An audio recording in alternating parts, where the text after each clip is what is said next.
Buenos días, sean todos bienvenidos a la última jornada de la 10ª versión del Congreso de Ciencia y Tecnología de Bolivia, BEDCON 2018. En el transcurso de la mañana contaremos con diferentes expositores. De esta manera, damos la más cordial bienvenida al doctor Julio Elías Normey Rico, quien tiene un doctorado en Control y Automática de la Universidad de Sevilla, España. Se graduó en Ingeniería Electrónica en la Universidad de La Plata, Argentina. Es autor y coautor de más de 260 artículos en conferencia y revista del libro Control of the Time Process y ha supervisado más de 60 estudiantes en maestría y doctorado. Él desarrollará la ponencia Técnicas de Control Avanzado. Recordamos a nuestro ponente que cuenta con 30 minutos para su exposición. Gracias. Muchas gracias por la presentación. Antes de empezar, me gustaría preguntar si todos los que están aquí estuvieron ayer. ¿Sí? ¿Alguien que no estuvo? Bueno, entonces, porque la idea de hoy era dar un poco una continuación. En realidad, cuando hablamos con Edwin de qué preparar, la intención era que fuera una cosa un poco más interactiva, que pudiéramos, no que yo me pusiera a hablar aquí, ¿sí? Y ustedes no escuchan, sino que podamos interactuar. Tenemos poco tiempo. En vez de que yo hable 30 minutos y después tengamos 15 para preguntas o algo así, vamos a intentar que las preguntas vayan andando a medida que vamos avanzando. ¿Bien? Entonces, voy entonces rápidamente a recordar un poquito unas cositas que hicimos ayer y después les pienso mostrar una herramienta de simulación para ver cómo se ajusta un control predictivo, ¿ah? Y dar unos detalles un poco matemáticos de cómo se calcula, que tal vez eso ayude a responder con más detalle algunas preguntas que aparecieron ayer en el final de la presentación. Entonces, bueno, ¿se acuerdan que ayer comentábamos que lo que estamos preocupados con hacer es entender cómo que el control avanzado se está inserido en la pirámide de automatización? Entonces aquí tenemos a bajo nivel los sensores, actuadores y los controladores locales PID, y el control avanzado aparece en segundo nivel. Es un control normalmente multivariable, que lo que va a hacer definir set points o consignas o referencias para los controladores locales, ¿tá? Entonces el MPC está mandando, es el controlador máster de un conjunto muy grande de controles esclavos que están en el bajo nivel del proceso. Y arriba del control predictivo normalmente tenemos otras estructuras de alto nivel que se ejecutan con tiempos muy grandes, por ejemplo, cada muchas horas o cada muchos días, que definen estratégicamente lo que se hace con el proceso. Muy bien. Entonces, bueno, la idea de hoy sería presentar los conceptos fundamentales del control predictivo. Rápidamente voy a recordar rapidito en 2 o 3 minutos lo hablamos ayer, y después voy a presentarles en particular un controlador que es el Dynamic Map de Control, para que vean cómo se construye un poco paso a paso las cosas. Claro, no vamos a tener tiempo aquí de hacer todas las cuentas en detalle porque eso llevaría unas cuantas horas de clase, pero por lo menos entender eso. Y les voy a mostrar un simulador interactivo que es muy interesante, que es gratuito, se lo pueden bajar, ¿sí? Después les indico cómo hacer eso, y que lo pueden utilizar para entender las relaciones con el control predictivo. Entonces, bueno, recordando rápidamente, es un control basado en modelo, ¿sí? Utiliza el concepto de predicción, o sea, lo que hacemos es, tenemos un modelo del proceso, hacemos una predicción al futuro y intentamos minimizar una función de coste en esa ventana de tiempo futuro. Y ese proceso se repite todo el tiempo. Bueno, básicamente la estructura que mostramos ayer dice que el control predictivo tenemos controlado un proceso, tenemos un optimizador, ¿sí? Ese optimizador tiene dentro de él una función de coste. Normalmente esa función de coste tiene en cuenta los errores con los señales de referencia, o sea, las predicciones de la planta y los señales de referencia, y por otro lado, los esfuerzos de control, ¿correcto? También lleva en cuenta las restricciones y tiene un modelo metido para poder hacer el cálculo de esas predicciones. Muy bien, aquí hay un detalle mayor que fue mismo que presentamos ayer de cómo que es el ajuste de ese sistema. Tenemos los horizontes que hablamos de ayer. El horizonte de control es el horizonte con el cual cuántas decisiones de control vamos a tener en el futuro, ¿sí? El horizonte de predicción, ¿sí? Es el horizonte donde vamos a mirar la respuesta del proceso, ¿correcto? Y bueno, aquí estamos teniendo los pesos que le damos a cada una de esas funciones. Y aquí tenemos el conjunto de restricciones, ¿tá? Que pueden ser, por ejemplo, restricciones en los variables máximos y mínimos de la señal de control, máximos y mínimos en los incrementos de la señal de control, el control actual menos el anterior, y máximos y mínimos, por ejemplo, en la salida de la planta. Que eso es típicamente lo que pasa en la industria. Uno quiere que, por ejemplo, la temperatura nunca pase de un valor máximo para no deteriorar el material. ¿Sí? Por ejemplo, una válvula nunca puede abrir más que 100%. Una válvula no puede abrir muy rápido. Entonces ustedes le dicen a la válvula, abre en un segundo de 0 a 100, no puede.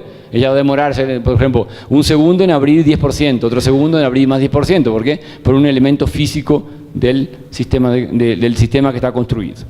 Muy bien. Entonces, bueno, para resolver esto, que es lo que hablábamos ayer también un poquito, ¿cómo se hace? Se hace un modelo, ¿sí?, que relaciona las variables para calcular los valores futuros del proceso, se sustituye aquí dentro y se resuelve una función de coste para encontrar el valor mínimo de esa solución. Entonces, a cada paso de muestreo vamos a resolver un problema de optimización que nos da la salida del sistema en ese caso. Entonces, lo que voy a hacer ahora, antes de continuar hablando, es, les voy a mostrar el simulador. Y ustedes van a ver cómo esos elementos que acabamos de ver se pueden ver en una herramienta. Imaginemos que ya lo implementamos, fui capaz de hacer esto, yo construí una función de coste, en este caso vamos a hacer un proceso simple, monovariable, de una variable proceso y una variable de control, y voy a poner aquí un peso en mi señal de control, y vamos a mostrar, por ejemplo, si yo le pongo mucho peso a la señal de control, cómo el control tiene que ser más suave. Si le pongo poco peso a la señal de control, el control puede ser más agresivo. Vamos a ver qué pasa cuando cambiamos el horizonte de predicción, si miramos lejos en el tiempo o miramos más cerca en el tiempo. ¿Tá? Y vamos a ver qué efecto causa eso en las señales de control y en las señales de respuesta de proceso. ¿Ok? Digamos, vamos a ver, la idea general está clara, ¿sí? Vamos a ver, no hesiten en preguntar, levantar la mano, en vez de esperar al final y preguntar, vamos a ir preguntando, que es lo que va a ser más productivo. ¿Tá? Entonces,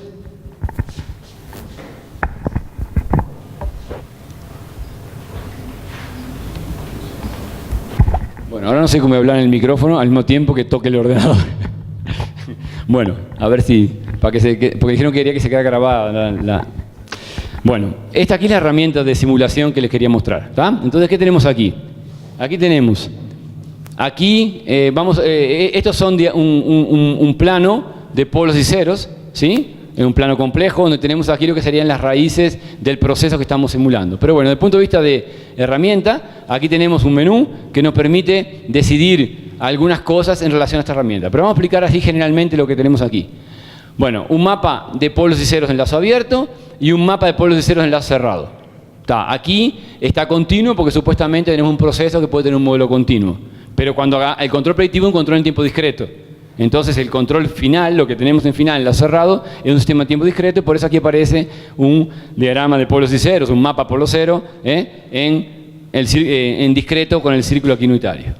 Bueno, aquí tenemos la señal del proceso, o sea, la salida del proceso. Aquí sería el set point o la referencia y la señal de proceso. Esta línea azul aquí representa el horizonte de predicción, el primero, y es aquí el último. Entonces aquí sería la ventana de predicción. Esto aquí es la ventana del control, el horizonte de control. Esto que está aquí es la señal máxima y mínima del control. Y esto que está aquí es la señal de control para este ejemplo que después le vamos a mostrar de dónde salió. ¿Correcto? Entonces, esto es el incremento de control. Entonces, aquí vemos el control absoluto, por ejemplo, en un sistema de control, la abertura de la válvula. Y esto aquí es cómo la abertura está cambiando de un muestreo para otro. ¿Correcto? Sería el UDK menos UDK menos 1. Aquí están los parámetros de ajuste del controlador. Entonces tenemos como poner el periodo de muestreo, el peso del error y el peso del control, el horizonte, el número de tiempo que queremos simular, cuánto vamos a simular, en este caso 25 muestras, si queremos cambios o no de consigna de set point, y aquí si queremos poner o no poner restricciones en el sistema de control. Entonces aquí tenemos restricción, por ejemplo, está puesta una cruz en restricción de control, apareció aquí la restricción de control. Si queremos el incremento, van a aparecer líneas en el incremento de control. ¿Correcto? Entonces es muy fácil de utilizar y además es interactiva. Quiere decir que cuando yo mueva las cosas, se me mueve todo al mismo tiempo. ¿Ok? Bueno, vamos a ello.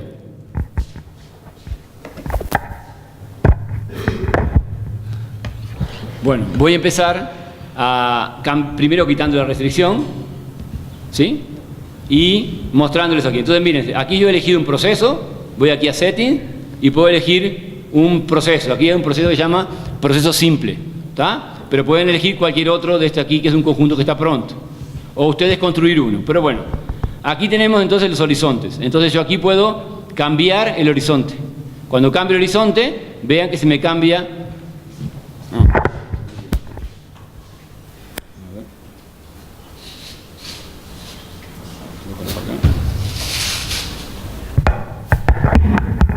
No me entra ese.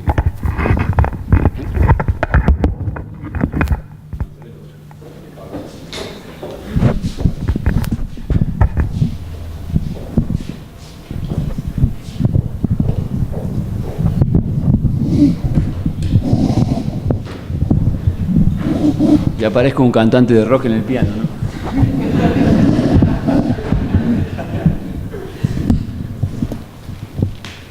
Hola, hola.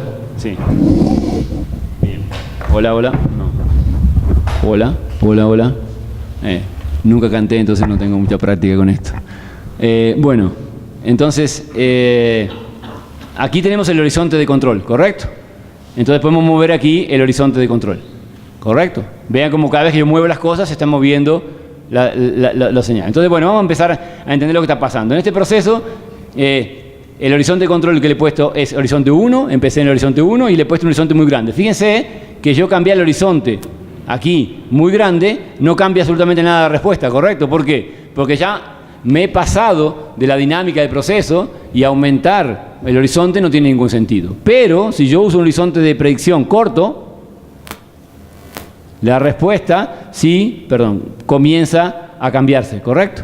Fíjense aquí, la respuesta cambia, y dependiendo del horizonte que yo utilizo, esto tiene una respuesta completamente diferente. Que llega un momento que después, por más que mueva, ya casi no se mueve más la respuesta en el sistema, ¿correcto? Bueno, aquí yo tengo horizonte de control fijo igual a 1. Fíjense que cuando tengo poco grado de libertad, un único horizonte de control significa una única señal de control para resolver mi problema. Mi problema de optimización tiene una única variable de decisión. ¿Ah? Si yo aumento eso, puedo ganar mucho. Miren, de pasar de 1 para 2, fíjense cómo la respuesta cambió radicalmente. Quiere decir, yo he resuelto el problema no con una única solución, sino con 2 soluciones. Ya con eso tengo mucho más grado de libertad para resolver mi problema. ¿Correcto? Entonces, el hecho de yo tener la posibilidad de mover 2 veces el control hasta que el proceso resuelva aquel problema, me da más grado de libertad y consigo mejor solución. Piénselo físicamente. Si yo tengo una única señal de control para actuar en mi horizonte y yo tengo un objetivo que es llegar a un punto, pues lo más probable es que tengo que poner ese valor en el control que me lleva a aquel punto. ¿Por qué? Porque si no lo pongo, no llego. ¿Tá? Entonces, pero si tengo 2 acciones de control, ¿qué puedo hacer? Primero aumento la señal de control y en el segundo paso la disminuyo. Y con eso puedo hacer que el sistema salga más rápido y después se vaya al punto de equilibrio que yo quiero. ¿Correcto? Entonces ahí vos entienden por qué que el incremento, digamos, el horizonte de control tiene importancia desde el punto de vista del interés por la solución. Ahora, ¿qué pasa si aumentamos mucho el horizonte? ¿Será que vamos a ganar alguna cosa? Entonces fíjense aquí que si yo aumento el horizonte,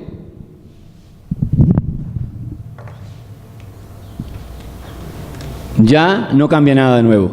Es lo que decíamos ayer. El horizonte de control tiene que ser el menor posible que me dé grados de libertad suficientes para resolver el problema. Entonces, en ese caso aquí sería prácticamente decir que 2 sería la mejor solución, porque 1 es muy malo, 2 me da un buen resultado y 3 ya no cambia casi nada. Por tanto, no voy a gastar energía en poner muchas señales de control futuras, porque eso no me va a ayudar en muchas cosas. ¿Correcto? Muy bien. Para que vean el poder del problema de control, de la importancia de tener un optimizador, voy ahora a poner cambiar otras cosas. Voy primero a cambiar los pesos para que vean el efecto del peso en la señal de control y después voy a poner restricciones. Entonces, vamos a poner aquí, aquí es el peso del control y aquí es el peso del error. Vamos a mover el peso del control, que es más fácil de ver. ¿Qué pasa si yo aumento el peso del control? Quiero minimizar el producto del control por su peso. Si el peso es grande, el control tiene que ser pequeño. Si el peso es pequeño, el control puede ser grande. Entonces, si yo pongo un peso muy grande aquí, ustedes van a ver que el control va a tener que disminuir. Aumento, fíjense, a medida que aumento mi peso, mi control cada vez más pequeño y mi respuesta cada vez más lenta. ¿Correcto? Vean qué intuitivo que es eso. Estamos simplemente... Es como algo parecido como la ganancia de un controlador. Cuando aumento la ganancia, el control da una señal más grande. Cuando disminuyo la ganancia, más pequeña. ¿Correcto? Entonces, bueno, si yo disminuyo esto, tengo una respuesta cada vez más rápida. Más rápida y mayor valores aquí de control. Vean cómo están creciendo los valores de control. ¿Correcto? Bueno, muy bien. Vamos ahora a poner la restricción. Si yo pongo una restricción, la tengo aquí. Entonces, este es el valor máximo del control que admito. La puedo mover. Mientras el control esté dentro de la faja, no va a pasar nada. Pero yo puedo obligar a que, miren, a que mi faja baje y con eso mi control nunca pasa de ese valor. ¿Correcto? Entonces, yo le he puesto al control que el máximo que tiene que ser es ese. Él va a encontrar el óptimo, nunca pasando del máximo. ¿Correcto? O sea, esa es la gran ventaja o digamos, el punto clave por el cual el control predictivo fue tanto suceso en la industria. ¿Por qué? Porque ustedes tienen restricciones en la industria, siempre, en todas las variables. Y si ustedes resuelven el problema sin eso, y lo van a aplicar después, no va a funcionar, porque la solución que tenían va a tener que ser modificada para funcionar en la realidad, que es con restricciones. Y entonces eso en la práctica acaba no funcionando, dando resultados muy malos. Entonces, de esta manera que está haciendo aquí, salvo para casos muy simples que se puede utilizar, por ejemplo, anti-WindUp y cosas por el estilo, tenemos una solución que es mucho más efectiva porque están resolviendo lo mejor que uno puede hacer siempre y cuando las variables estén dentro de esta faja. ¿Correcto?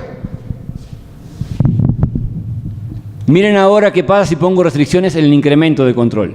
Entonces ahora yo limité el incremento de control. Como el incremento de control está limitado, quiere decir que el control no puede crecer más de que 0,005 a cada paso. Entonces la respuesta es prácticamente una escalerita. Vean que el control sube a cada paso lo máximo que puede. Si yo saco esto, lo subo, ¿sí? Lo voy subiendo, ¿qué pasa? Cada vez la respuesta queda más rápida, ¿correcto? Y estoy eliminando, disminuyendo, digamos, liberando la restricción. Entonces ahora, claro, el ecosistema puede subir y a partir de ahí ya no tiene más problemas, ¿correcto? Si yo le pongo restricción negativa, pues lo mismo, va a limitarlo por el otro lado. Entonces vean que como estoy modificando totalmente la respuesta, que va a ser más lenta, porque tengo menor posibilidad de aplicar una acción de control. ¿Correcto? Entonces ahí estamos viendo muy bien cuál es todo el poder de ese sistema en la práctica para aplicarlo en un sistema. Bueno, yo podría aquí jugar con otras restricciones, pero no tenemos demasiado tiempo, entonces vamos a intentar pasar a cosas más detalladas de control. ¿Está? Entonces, volviendo un poquito a la presentación, ¿sí? Ok. ¿Aló? Bueno, entonces vamos a entender el concepto de cómo se resuelve el control predictivo para entender un concepto muy importante desde el punto de vista de implementación. La idea del control predictivo, nosotros tenemos un modelo. El modelo es una función, no importa, piénselo, una y f de u. No es una función estática, es una función dinámica, depende del tiempo también. La salida futura de un proceso, ¿sí?, va a depender de ¿qué? De dos cosas. De una función de lo que hicimos en el pasado y una función de lo que vamos a hacer en el futuro. ¿Correcto? O sea, ustedes saben que todo sistema va a tener una evolución que depende de las condiciones iniciales.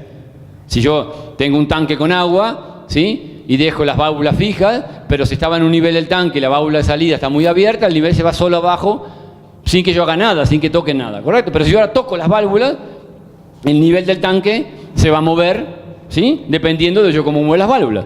Entonces la respuesta al sistema tiene siempre dos componentes. Una que depende del pasado y una que depende del futuro. En control predictivo se acostumbra a llamar eso ahí de respuesta libre y respuesta forzada.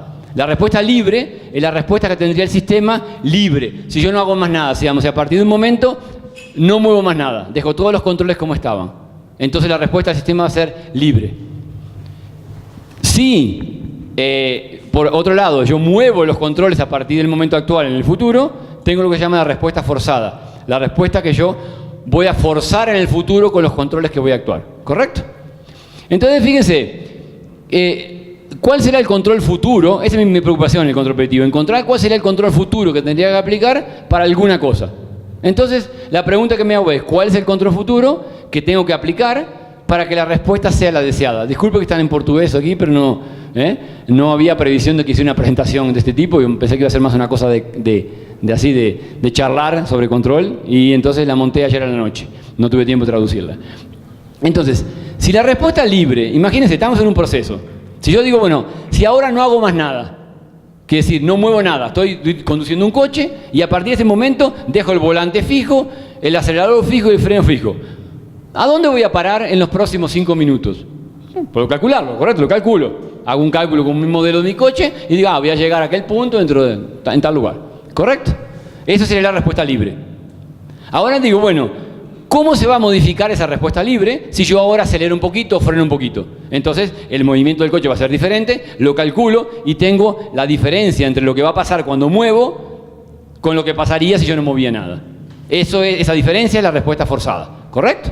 Muy bien. Entonces, si yo estoy en un momento parado con mi proceso y digo, no hago más nada, o sea, mis incrementos de control futuro, ese delta aquí implica incremento, ¿tá? Si los incrementos son 0, ¿cómo va a ser la respuesta libre? Pues si la respuesta libre es buena, el sistema solito va a ir a donde yo quiero, no hago nada, me quedo parado y digo que en lo que estoy es una buena posición. Que sería el caso en el coche, estoy conduciendo, no hay ningún obstáculo en el medio, tengo una velocidad adecuada, no hago nada, mantengo el acelerador y el freno y el volante fijo. ¿Correcto? Ahora, si la respuesta libre esa no es apropiada, y en el ejemplo del coche sería, si mantengo la velocidad que tengo, y el volante como estoy, hay una curva a 100 metros, sigo recto y no hago la curva. Entonces, ¿qué tengo que hacer? Pensar en modificar el control futuro para seguir la trayectoria deseada, ¿correcto? Entonces, voy a planear el futuro, lo voy a cambiar para que la respuesta que voy a tener sea la adecuada, ¿correcto? Muy bien. Entonces, ¿cómo modifico el control? Pues minimizando la función de costo. Yo quiero minimizar esa diferencia usando la función de coste que estoy diciendo. ¿Está? Eso va a depender de mis objetivos. Si quiero ser rápido, si quiero gastar poco, etc. Bueno, entonces matemáticamente, si ahora volvemos un momento ahora al caso matemático, la función objetivo ahora para el caso simple monovariable, tengo una única señal de control, una única señal salida, una única referencia, y aquí tengo la función de coste, la sumatoria en el horizonte de control de los controles, incremento de control, y las sumatorias de los errores de seguir, para seguir la señal. ¿Correcto? Entonces, ¿cómo hago? Voy a escribir las predicciones en función del control futuro, con el modelo matemático. Voy a sustituir esto en la función de coste y voy a calcular el mínimo de esa respuesta, o sea, voy a minimizar la función. Entonces, con eso voy a aplicar el control actual, avanzo el horizonte y después repito el procedimiento. ¿Correcto? Entonces, la idea es esta: yo estoy parado, miro la respuesta libre, calculo el error entre la respuesta libre y lo que quiero, veo cómo minimizo ese error, me va a dar un control. Calculo ese control, lo aplico y avanzo. Y así voy paso a paso. ¿Correcto? Esa es la idea. Muy bien. Si el problema no tiene restricciones, yo puedo calcular eso de forma analítica. Me da un problema matemático que lo resuelvo con papel y lápiz y saco la solución y la tengo pronta en un papel.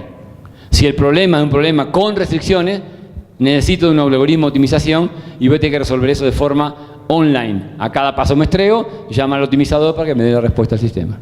¿Ok? Muy bien, vean que el portugués técnico es muy fácil, muy parecido con el español técnico, ¿no? Porque se escribe, se escribe, se mide, se mede, entonces es muy parecido, ¿está? Entonces es muy fácil de seguir. Bueno, eso ya lo hablamos, también lo hablamos, entonces vamos a hablar ahora entonces directamente del control DMC, que yo les comenté ayer un poquito en las respuestas, pero ahora se lo voy a emplear con un poco más de detalle. Entonces, miren, ¿qué es lo que vamos a hacer? Vamos a utilizar un modelo de respuesta al escalón. La respuesta al escalón significa que el modelo de proceso es la salida de la planta, es una sumatoria infinita de valores de los coeficientes multiplicados por los incrementos del control. ¿Se acuerdan de respuesta impulsiva? Bueno, no sé cuántos saben de tiempo discreto, pero la respuesta impulsiva de un sistema discreto se puede definir como eso que está aquí. Es la salida de la planta, es la convolución de la respuesta impulsiva por la entrada. Y eso es definición, es la sumatoria de 1 infinito de los coeficientes de la respuesta impulsiva multiplicado por los controles. ¿Tá? Esa es la definición de respuesta impulsiva. La respuesta impulsiva es un concepto fundamental en control. ¿Tá? ¿Por qué? ¿Qué es? Porque cualquier señal, en discreto es muy fácil de explicar. Toda señal discreta, ¿sí?, es simplemente una secuencia de valores, ¿correcto? Un valor, otro valor, otro valor, otro valor. Entonces, ¿cuál es el elemento mínimo? Es un elemento en un valor de valor 1. Si yo hago una sumatoria desplazando en el tiempo valores de valor 1 con una ponderación, genero cualquier señal. Entonces yo soy capaz de saber cómo mi sistema responde a un pulsito, y el sistema es lineal. Aplicando el principio de superposición, encuentro la respuesta a cualquier señal, simplemente sumando los valores. Entonces ahí tenemos el concepto, por eso sale esa fórmula de encontrar eso que está aquí. Bueno, un impulso en discreto no es nada más nada menos que la diferencia entre dos escalones. Yo aplico un escalón y aplico un escalón para abajo, lo que me da es un pulso, ¿correcto? Un escalón para arriba son valores 1, 1, 1, 1, 1 hasta el infinito. Un escalón desplazado es 1, 1, 1, 1, un pozo después. Si lo resto, ¿qué me da? El primer 1 únicamente, que es un pulso. Entonces, la diferencia entre la respuesta impulsiva y la respuesta al escalón es simplemente una diferencia. Por eso que la definición de respuesta a la impulsiva está aquí. Fíjense esta cuenta, sumatoria de un infinito de la respuesta impulsiva por los controles, y aquí es la respuesta al escalón por los incrementos de los controles. Porque si hago la diferencia de los controles, encuentro lo mismo. ¿Está? Bueno, esto aquí se puede usar para encontrar un modelo del proceso. Por lo tanto, aquí está la demostración matemática de eso, después te la miran con calma. El modelo de la predicción de salida de un controlador de este tipo es simplemente ese. El futuro de la salida, o sea, la salida en el tiempo futuro con la información ahora, es una sumatoria infinita de los coeficientes de la respuesta al escalón por los incrementos de control que voy a aplicar. Entonces, si yo en una planta real, como hablamos ayer, le aplico un escaloncito, observo la respuesta hasta llegar al punto de equilibrio, guardo esos coeficientes me van a dar estos números G sub I que están aquí. Es muy simple de hacer. Ustedes agarran cualquier proceso simulado o real, le aplican un escalón, observan la respuesta, guardan los puntos, ya tienen el modelo de respuesta al escalón. ¿Correcto? Ahora, a partir de ahí, con esta ecuación, pueden calcular cualquier valor en el futuro. ¿Cuánto va a ser la salida del proceso dentro de media hora? Pues corren el modelo para adelante, aplican esta fórmula y encuentran la solución. ¿Correcto? Muy bien. Para que un control funcione, además del modelo de proceso, precisamos el modelo de las... Sí. Sí, pero es que le dije, me pararon en todo momento cuando me preguntaron, pero... ¿Quieren preguntar una cosa hasta ahora o seguimos? ¿Sigo? Está, muy bien. Pero me paran cuando tienen una duda, eso es lo que digo, ¿está? Vale. Entonces, bueno, después si pasa al siguiente, si se queda, esto se va a quedar cortado, nos quedan 10 minutos, entonces se meten en YouTube, en el canal que les dije ayer, y la clase del control está aquí, está toda en YouTube, ¿está? Entonces la miran ahí, en portugués, pero bueno. Miren, una cosa fundamental, en cualquier control, si no hay un modelo de perturbación, la cosa no funciona.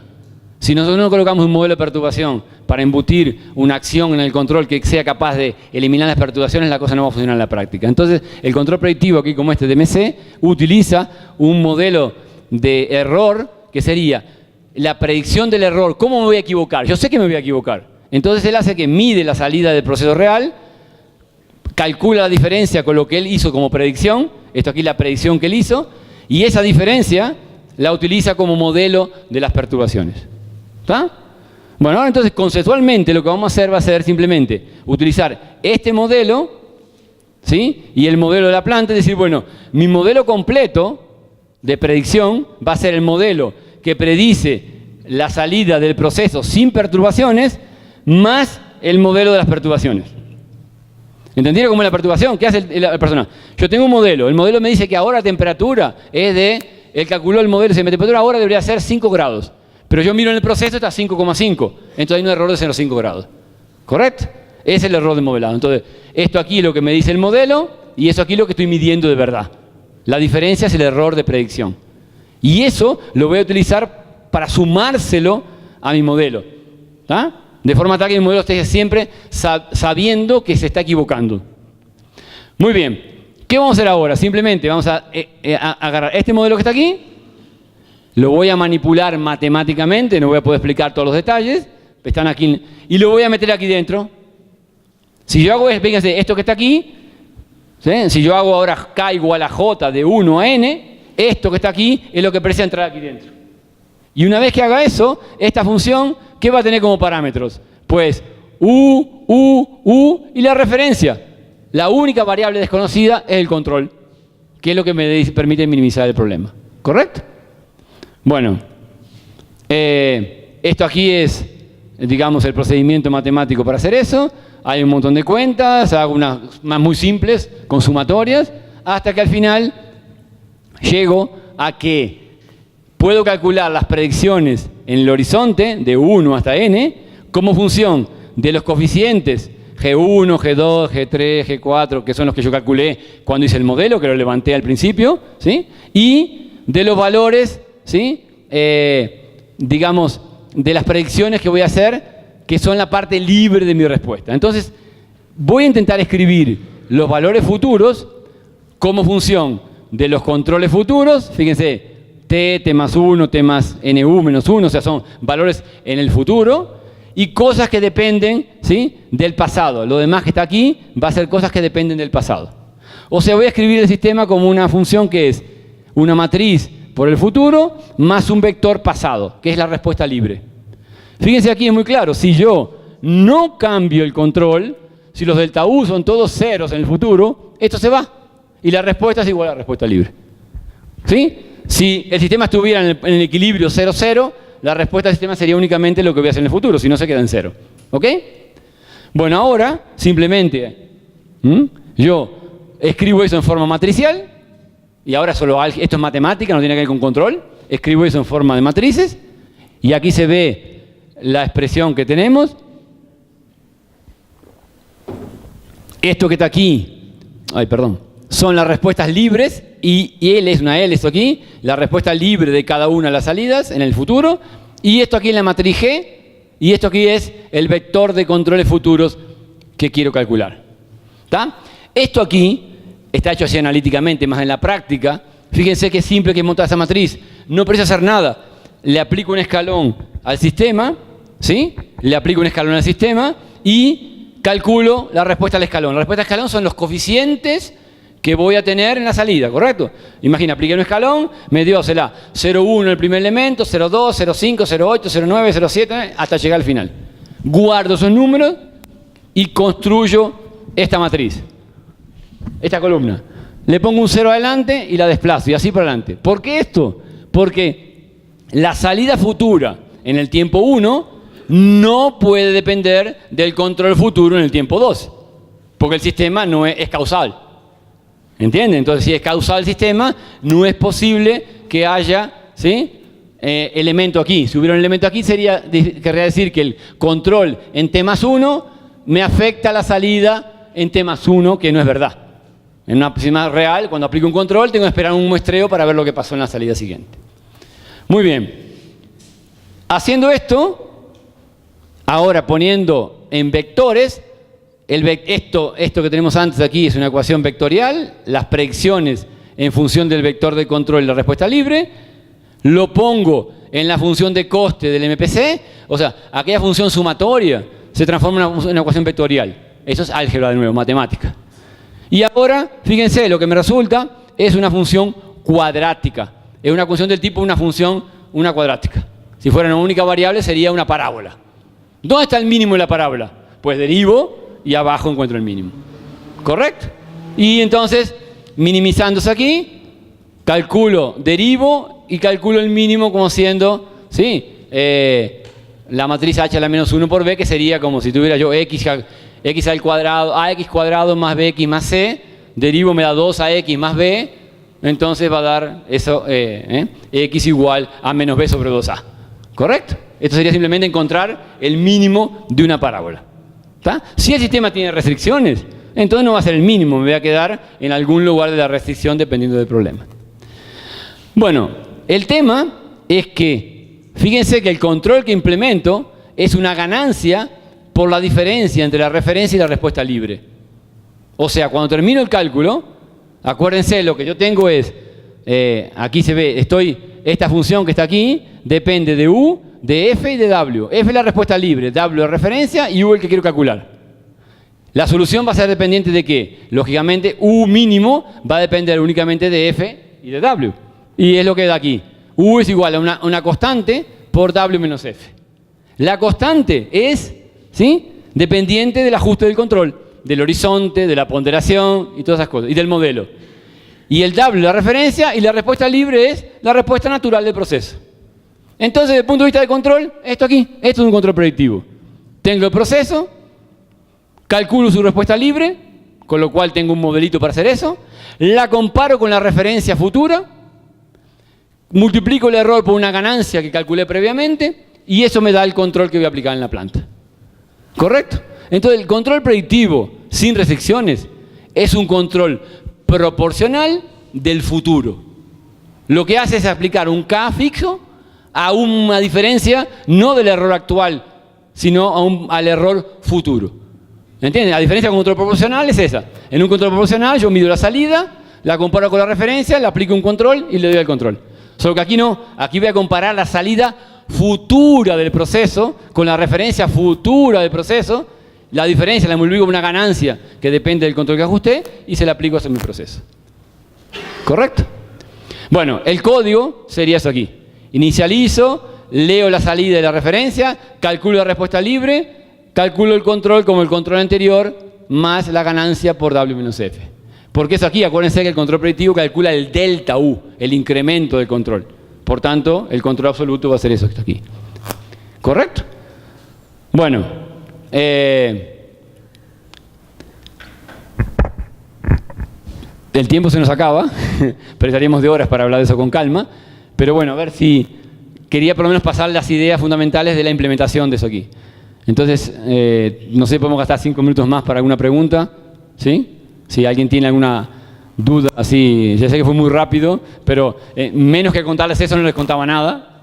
Y si querían meterme más en detalles tampoco da tiempo. Entonces, a ver, en control lo importante es tener las ideas y los conceptos. La matemática uno se sienta con un papel y lápiz y la analiza y sale todo. Pero si no entendió lo que está haciendo, está leyendo chino. ¿Correcto? Entonces tiene que salir de aquí por lo menos con la idea. ¿Tá? De que lo que tienen que hacer es entender cómo se manipulan las ecuaciones para llegar a encontrar la salida futura de un proceso. Y es una cosa muy simple, ustedes lo saben hacer, es una ecuación recursiva, ¿sí? Y cómo después introducen eso dentro de la función de coste del problema. ¿Tá? Si entendieron la idea, implementarla no da mucho trabajo. Después se pueden mirar la clase paso a paso. La clase en YouTube yo hago todo en el pizarrón, ¿sí? Pasito por pasito, todos los cálculos, entonces es muy fácil de seguir. ¿Tá? ¿Preguntas? Demasiado, es lo que me imaginaba, demasiado, ¿cómo es? Sí, demasiado fácil.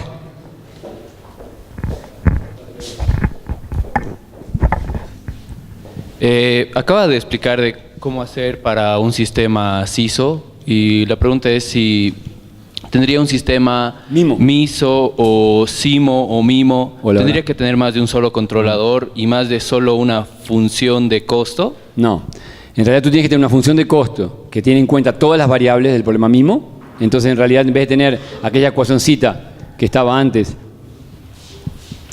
en vez de esta ecuación, perdón,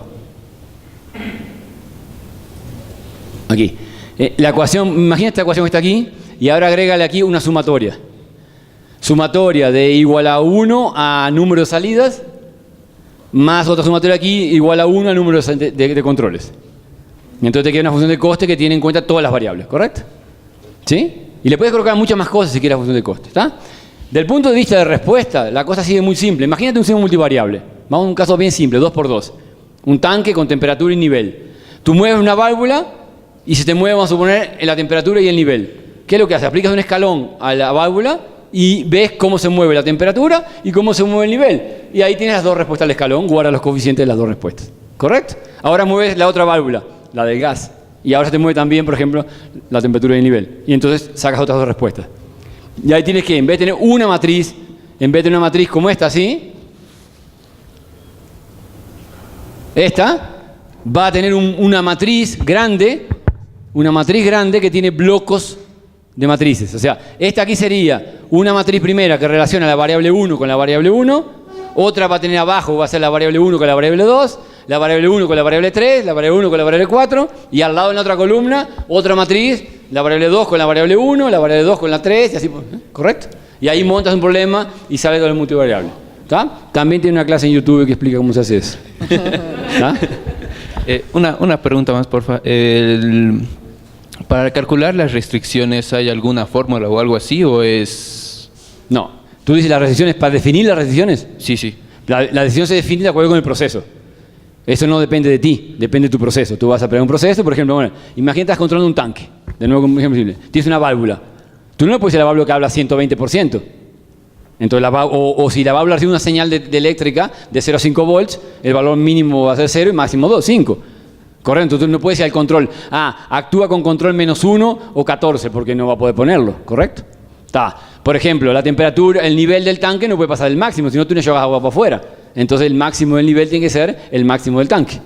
Entonces las restricciones no dependen de ti, dependen normalmente del problema físico. Entonces, ¿cómo lo pondría en la señal si es que es una restricción física y no una restricción? Bueno, pues justamente lo que tú vas a hacer es que le vas a decir al problema que resuelva la solución siempre manteniendo U entre los valores mínimos y máximos, mantenga el incremento entre los valores mínimos y máximos de incremento y la salida entre los mínimos y máximos de incremento. O sea, ¿cuáles son los U que minimizan J siempre y cuando sea válido eso aquí? Mira, aquí no tenemos un pizarrón, pero así. Imagínate una función cuadrática. Okay. ¿Sí? El mínimo está ¿dónde? Abajo, ¿correcto? Eso sí, tú dices que estás libre en el eje X. Cualquier X te va a dar el mínimo en ese punto, si puedes elegir cualquier X. Pero si el X que puedes elegir tú está a la derecha de ese punto, el mínimo va a ser un valor en la parábola a la derecha, ¿correcto? No va a ser más el mínimo absoluto, es un mínimo relativo. ¿Cuál es el mínimo de la parábola en ese pedazo? Es el valor de abajo de la parábola, ¿correcto? ¿Me entendiste? Sí. Entonces, eso es lo que está haciendo el predictivo, está definiendo cuál es la mejor solución a un problema que es minimizar una función en un conjunto de restricciones. No es una solución libre, ¿está? ¿Okay? Eso lo puedes tratar con funciones. Vuelve a cálculo A o cálculo 1, cálculo no sé cómo le llaman ustedes, a matemática 1, y dice, bueno, encuentra el mínimo de la función f en el intervalo x1, x2. Pues si el x1 y x2 entre menos 0 y menos infinito y más infinito, es la derivada y encuentras el mínimo, ¿correcto? El problema puede ser mucho más complicado en problemas complejos. ¿Por qué? Porque puedes tener mínimos locales. Una función que haga así, y tú quieres el mínimo absoluto. Y puede que entonces ahí son problemas de matemática de optimización, ¿correcto? Ok, gracias. Sí, de nada. ¿Alguna otra pregunta? ¿No? Bueno. Agradecemos a nuestro expositor Julio Normay por su ponencia. Por favor, un aplauso.